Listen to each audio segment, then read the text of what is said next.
Hey everyone, welcome back to my channel Arora makeovers. So आज हम करेंगे हेयर की ट्रिमिंग और स्प्लिट एंड्स को रिमूव करेंगे। तो यहाँ पे इनके वेट हेयर ऑलरेडी थे, ये मेरे पास वेट हेयर में ही आए थे, तो इनके ऑलरेडी वेट हेयर थे। बट मैंने कॉम किया अच्छे से, पहले डिटेंगल किया हेयर्स को। हेयर्स काफ़ी टैंगल्ड हो रखे थे, हेयर्स को पहले मैंने डिटेंगल करके मैंने स्प्रे बॉटल से, वाटर स्प्रे बॉटल से मैंने बालों को थोड़ा और वेट किया। और इन्होंने मुझे कहा था बिल्कुल थोड़ी थोड़ी लेंथ काटना, जितनी इन्होंने मुझे बोली थी इक्वल करने के लिए उससे मैंने और थोड़ी काटी, क्योंकि गीले बाल होते हैं। आप जितनी लेंथ कम काटो तो ठीक है, क्योंकि ड्राई होने के बाद ये और आपको शॉर्ट लगेंगे। तो मैंने इतनी ही लेंथ काटी इनकी।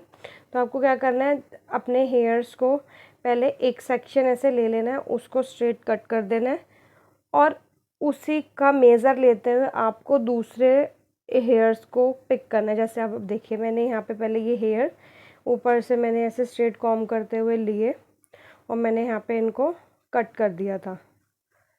तो मैं इन्हीं को मेज़र करते हुए और भी बालों को साथ में मैंने लिया, और उसी के इक्वल मैं इसको भी, जो और हेयर लिए हैं उसको उसी के इक्वल कट कर दूँगी। तो इसी तरीके से आपके हेयर इक्वली कट होंगे। अब जैसे मेरे वो इक्वल हो गए थे, उसके बाद मैंने और एक लेयर ली, उसी के इक्वल मैंने इसको भी कट किया। इसी तरीके से मैंने इनके हेयर्स जो स्ट्रेट किए थे, जो अनइवन होते हैं उनको इवन इस तरीके से स्ट्रेट कट करके किया जाता है। बाद में इनको स्प्लिट एंड्स भी रिमूव करने थे। स्प्लिट एंड्स रिमूव करने के लिए वैसे तो मशीन भी आती है, आप उसका भी यूज़ कर सकते हो। यहाँ पे मैंने सिर्फ सिज़र से ही काटे थे, और यहाँ पे मैंने इक्वल करने के बाद जो लास्ट में थोड़े से कॉम में रह गए थे उनको मैंने कट किया अच्छे से।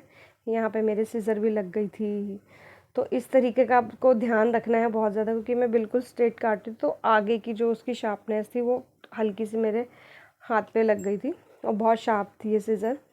और आपको सिज़र अच्छी शार्प रखनी है इस तरीके की हेयर के लिए, उससे बहुत फिनिशिंग से हेयर कटते हैं। तो हेयर स्प्लिट एंड्स काटने के लिए मैंने पहले एक लेयर को लिया, उसको बहुत राउंड राउंड अच्छे से इस तरीके से ऐसे राउंड राउंड किया हेयर को।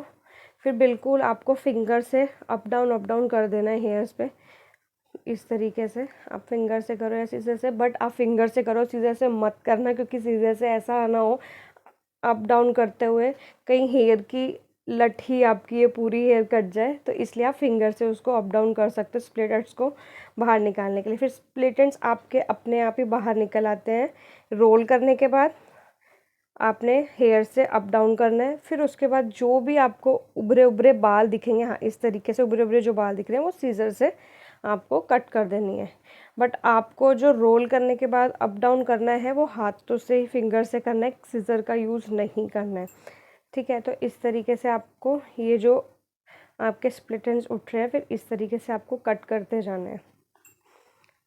ये मैंने वेट हेयर में भी किए थे और ड्राई हेयर में भी किए थे, बट मैं कहती हूँ कि आप वेट में मत करना। हेयर जब ड्राई हो जाए आप उसको ड्रायर से ड्राई करके उसके बाद ही आप ये स्प्लिट एंड्स निकालना, तो 2 बार मेहनत नहीं लगती। तो इसलिए आप ड्राई करके ही करना, वेट हेयर में मत करना। ड्राई हेयर में अच्छे से रिमूव हो जाते हैं। तो इस तरीके से आपको स्प्लिट एंड्स रिमूव कर देने हैं।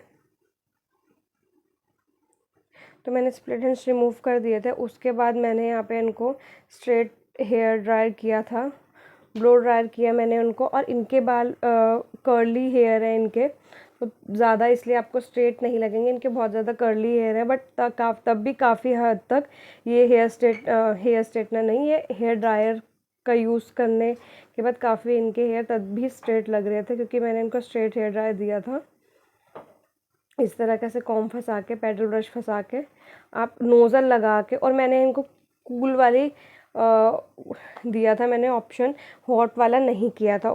कूल एयर दी थी मैंने, हॉट एयर नहीं दी थी। तो मैंने उसी से ही इनका स्ट्रेट ब्लो ड्रायर किया था। तो इस तरीके से थोड़ी आपके हेयर में स्ट्रेटनेस आ जाती है। और इनके स्प्लिट एंड्स काफ़ी कम हो गए थे, और शी वॉज सेटिस्फाइड कि इनके काफ़ी कम हो गए हैं। हेयर्स में से स्प्लिट एंड्स काफ़ी रिमूव हो गए थे, आप देख सकते हैं। नहीं तो पहले मैंने ड्राई की पिक्चर नहीं ली थी। और इनके थोड़े कर्ली हेयर हैं, इसलिए आपको थोड़े इस तरीके से भी लगेंगे। बाकी बहुत अच्छे से इनका स्प्लिट एंड्स निकल गया था।